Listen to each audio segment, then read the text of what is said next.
Hello students, welcome to Commerce Pathshala. आज हम लोग पढ़ेंगे क्या, classification of account. Classification of account में किस में क्लासिफाई किया गया है, पर्सनल अकाउंट और इम्पर्सनल अकाउंट। एंड इम्पर्सनल को भी हम लोग टू पार्ट्स में डिवाइड करते हैं, that is real account and nominal account. One by one हम लोग सबके बारे में बहुत अच्छे से डिटेल में पढ़ेंगे। फर्स्ट वन क्या है, पर्सनल अकाउंट। पर्सनल अकाउंट में 3 टाइप्स होते हैं। कौन कौन से, नेचुरल पर्सनल अकाउंट और artificial personal account, representative personal account. Natural personal account क्या होता है, नेचुरल पर्सनल अकाउंट होता है जो भी नेचुरल पर्सन होते हैं ना, ठीक है, जो कि आपका नेचुरल, जैसे कि हम लोग, ठीक है, हम इंडिविजुअल्स, हम लोग जितने भी क्या हो गए, नेचुरल पर्सनल हो गए।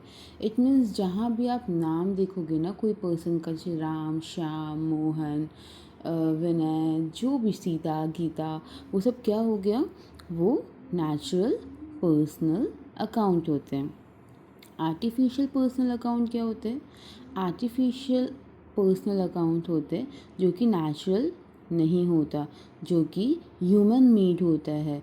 लेकिन यहाँ पर क्या होता है, यहाँ पर आर्टिफिशियल पर्सनल क्या होता है, लॉ के द्वारा क्रिएट किया जाता है, जो कि लॉ के अंडर में जो भी होता है वो आर्टिफिशियल पर्सनल अकाउंट होता है।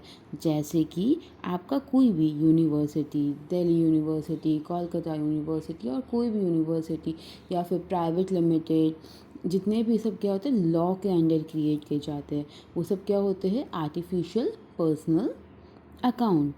एंड थर्ड वन क्या है, रिप्रेजेंटेटिव पर्सनल अकाउंट। रिप्रेजेंटेटिव नाम से ही कि किसी चीज़ को हम लोग रिप्रेजेंट कर रहे हैं, राइट। तो रिप्रेजेंट इन द सेंस हम लोग एग्जाम्पल के साथ समझते हैं कि जैसे कि आउटस्टैंडिंग सैलरी।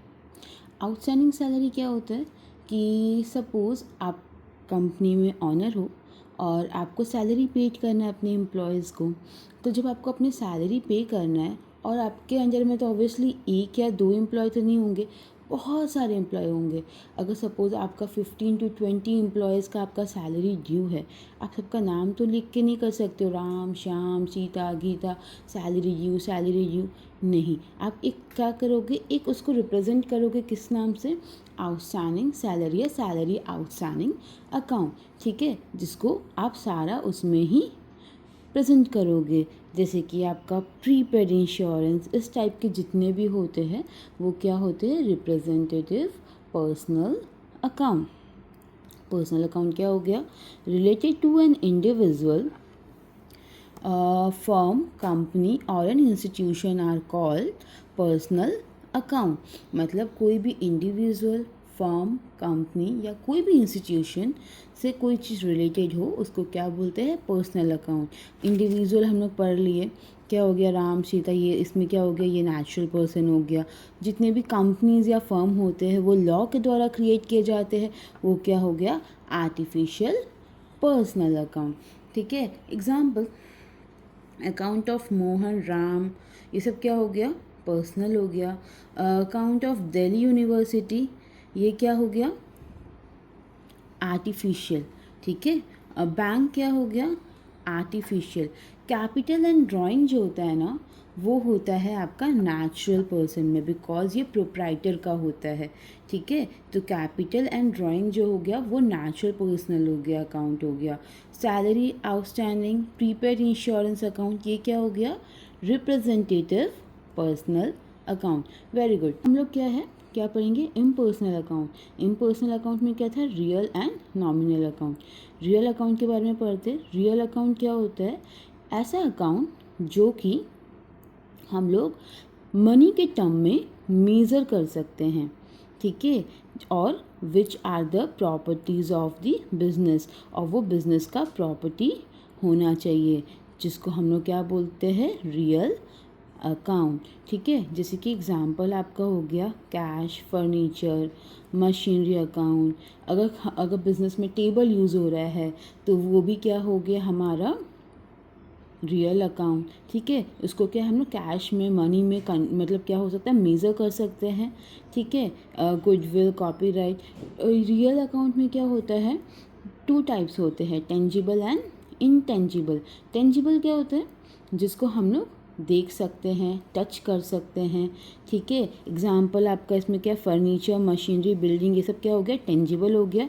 इनटेंजिबल क्या हो गया कि जिसको हम लोग देख नहीं सकते, सिर्फ फील कर सकते हैं, जैसे कि क्या हो गया, गुडविल, कॉपीराइट अकाउंट, ये सब क्या हो गया, इनटेंजिबल अकाउंट, जिसको हम लोग सिर्फ फील कर सकते हैं। जैसे गुडविल क्या हो गया, अगर सपोज स्टारबक्स आप जा रहे हो, उसका एक गुडविल है ना, और भी जगह कॉफ़ी मिलती है, लेकिन क्या है कि लेकिन स्टारबक्स का एक अपना गुडविल है, तो उसके नाम पे भी हमें क्या है कि उसको भी, उसके नाम पे भी उसको पैसा मिल सकता है। नेक्स्ट क्या होता है, नॉमिनल अकाउंट। नॉमिनल अकाउंट में क्या होता है, किससे रिलेटेड होता है, आपका इनकम एंड एक्सपेंस, इससे रिलेटेड होता है। This account include the account of all expense and income, ठीक है। जो भी इनकम हो रहा है, जो भी एक्सपेंस हो रहा है, that is nominal account. Nominal account से क्या है, जैसे सैलरी पेड, हम लोग कुछ पे किए, इट मीन्स हमारा खर्चा हुआ है, हमारा एक्सपेंस हुआ है, दैट इज़ एक्सपेंस में जाएगा और नॉमिनल अकाउंट हो जाएगा। सेम रेंट पेड, बैड डेब्ट, क्या हमारा नुकसान होता है, अगर सपोज़ किसी को डेटर को दे, अगर हम लोग सपोज़ उधार में अगर हम लोग कुछ सेल कर रहे हैं, अगर वो हमारा पैसा नहीं देता है, ठीक है, हाँ, और हमें उम्मीद भी नहीं होता है कि वो हमारा पैसा इन फ्यूचर देगा, तो वो क्या हो गया, हमारा बैड डेब्ट हो गया, तो वो हमारा नुकसान हो गया, राइट। तो वो भी क्या हो गया, nominal account. Commission receive, interest receive, discount received, जहाँ भी रिसीव्ड है it means you are getting something, वो आपका इनकम है। कमीशन मिल रहा है, आपका इनकम है। इंटरेस्ट मिल रहा है, आपका इनकम है। डिस्काउंट मिल रहा है, कोई चीज़ में आप अगर लेने जा रहे हो तो वो आपका एक तरह से इनकम में आएगा। तो सब क्या हो गया, आपका नॉमिनल अकाउंट।